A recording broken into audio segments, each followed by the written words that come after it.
আসসালামু আলাইকুম। একটা কথা আছে, আমার ভোট আমি দেবো, যাকে খুশি তাকে দিব। এই কথা ঠিক ভাই। আমার কথা হচ্ছে, আপনি একজন মুসলমান, আল্লাহ সুবহানাহু ওয়া তাআলা আপনি সৃষ্টি করেছে, আপনার আম্মা আব্বা আপনাকে লালন পালন করেছে।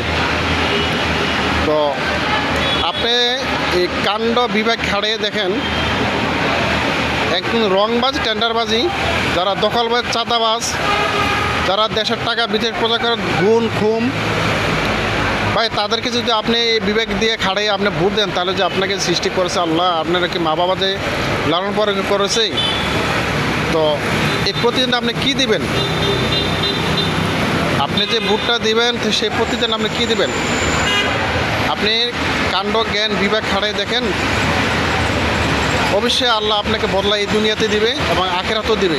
যেখানে আল্লাহওয়ালা দাঁড়ছে, এখানে এই জামাতে ইসলামী যারা সিলেকশন হচ্ছে, তারা হচ্ছে সব আলেম, ডক্টর এবং শিক্ষিত।